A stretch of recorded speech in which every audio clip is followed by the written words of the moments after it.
So you were born in Illinois, went to school in Southern Missouri State University. What was your degree? So I was born in Illinois, but my dad was a traveling salesman, and in the first grade, he got transferred to Arkansas. What? So I lived in Paris, Arkansas, Forest City, Arkansas, Pine Bluff, Arkansas, and then he got transferred to Missouri, and then Oklahoma City, and I stayed in Little Rock. He got transferred after that, so I stayed in Little Rock. I loved Arkansas as a grown person. What'd your dad sell? Pardon? What'd your dad sell? He worked for the Rexall Drug Company. And he was a pharmaceutical rep, I guess? We could call that today, but back in the day, he was traveling all over Arkansas in his 54 Ford, going to little drugstores that were, you know, in every little corner of Arkansas, tiny little towns and stuff. And it was more than just pharmaceuticals. It would be, their big thing was vitamins, plenamins they were called. What were they called? Super plenamins. Oh, learn something new every day. Never heard that one before. So you ended up going to school in Missouri. Yes. And what was your degree in? Art. So I started out studying weaving, but I started out actually studying painting and drawing. Then I found out that they had a weaving department, which I'd never heard of. I thought, wow, I think I like that. So I moved my major to weaving.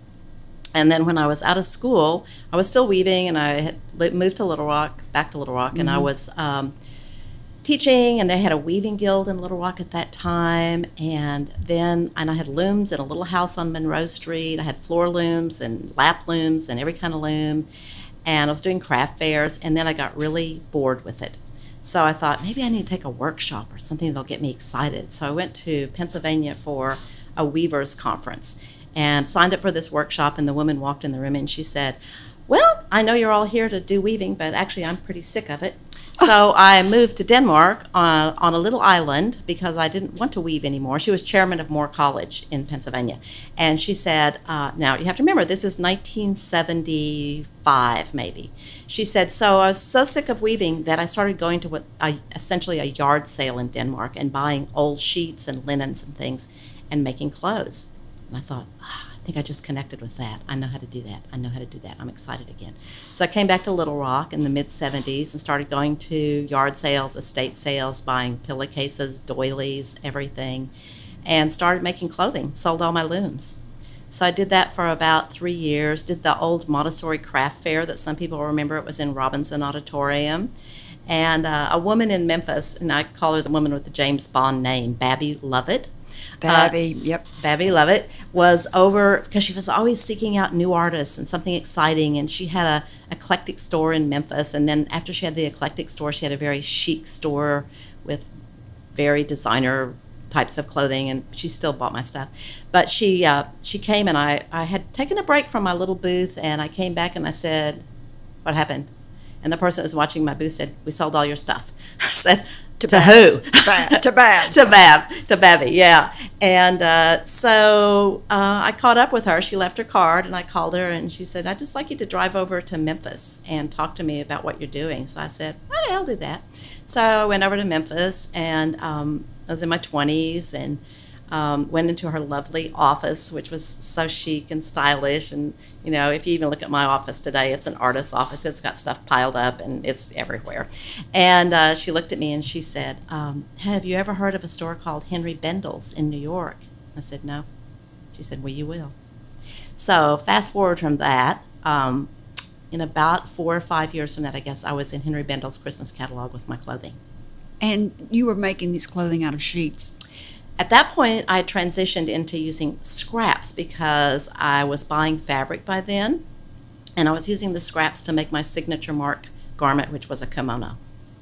So I was making things that you may have bought in my store. I do. I've got dress, shirt, and I'll say here, it's just so. It's nostalgic, and it's funny, and it's comforting. Even in the museum store, when people will walk in, and some people won't know that I'm doing that. And I'll say, hello. They go, look, I'm wearing your dress. Today? Yes. Still so many today? people like you are like still, me. It's just like, really? That's crazy. But anyway, when I was making those dresses, those pants, those shirts, I had big boxes full of the scraps because I was always recycling in my life. My great-grandmother worked in the garment district in Decatur, Illinois, and when everybody went to visit and they wanted to get rid of me, she'd say, Connie Lee, go to the basement and dig in the scraps. So I did. I was like 6 or something like that. So that's how curbside was a natural evolution. But, Yeah, really. I just thought I can't throw these little pieces of synthetic, beautiful looking silk or the real silk away. And so I thought, what do I love? What is most about me? Issey Miyake in Japan. I thought, I'm gonna try a kimono. I'm gonna make a kimono that's mine, the way I would make a kimono. And so that launched my career with Henry Bendels. And it's lovely the way you use fabrics. So the front will be one fabric, the arms will be another fabric, Yeah. the back will be another. Sometimes even the front will have 2 different patterns on the front, the top and the bottom. Mine does. I have 2 of them. That was my signature mark, too, of mixing things when people didn't do that.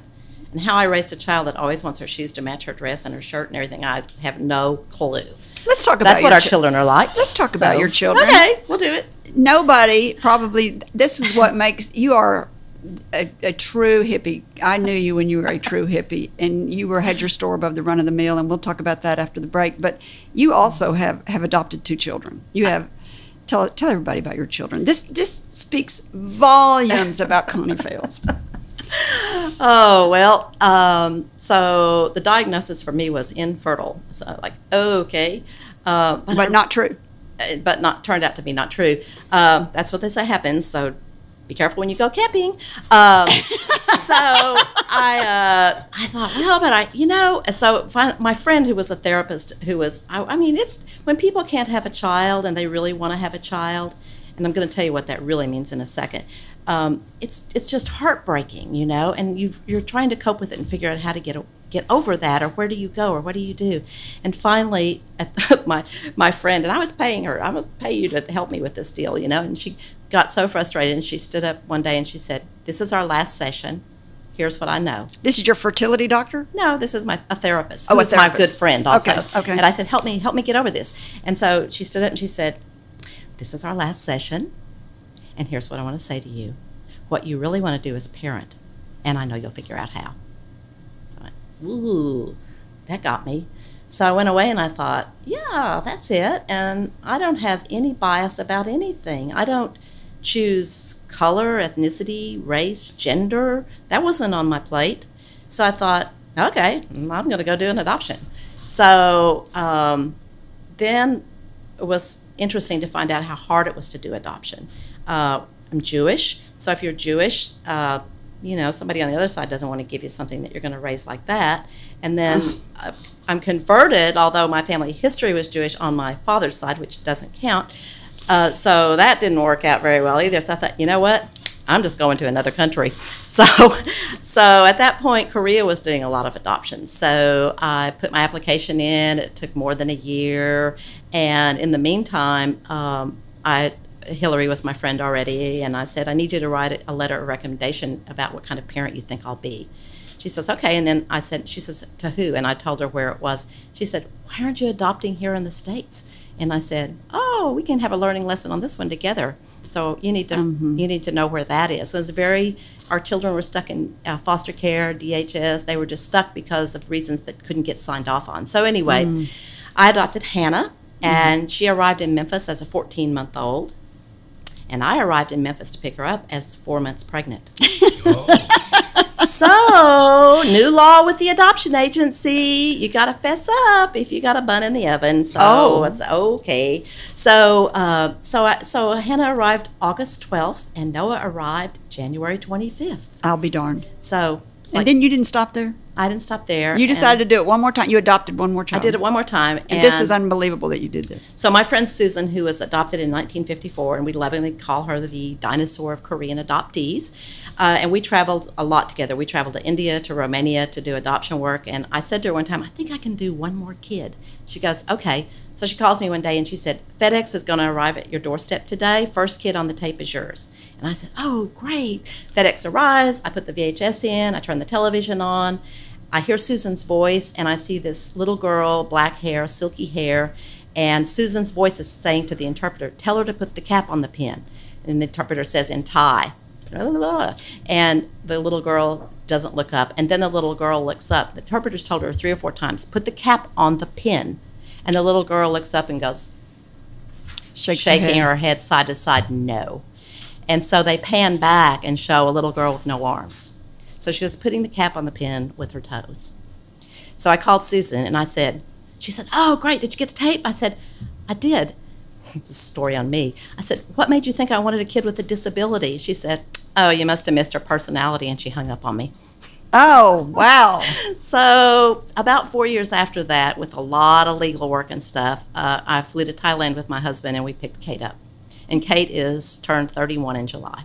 And what made you decide that you kept looking at the tape and thinking? Oh, my heart was there immediately. And partly I knew that culturally, I'm not sure how it is if life has moved forward, but in Thailand, the worst thing you can do, if you just want to tell somebody off, just take your shoe off and show them the bottom of your foot. Oh.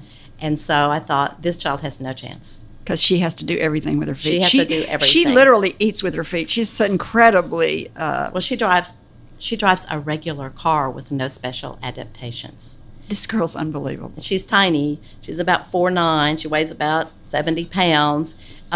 Quick story, if we have time for this. I was in Walmart one night with her, and we were talking to each other, and she doesn't pay attention. And this has just been like 2 years ago or something, a chat going on. And people will stare at Kate. Kate really doesn't respond to it anymore.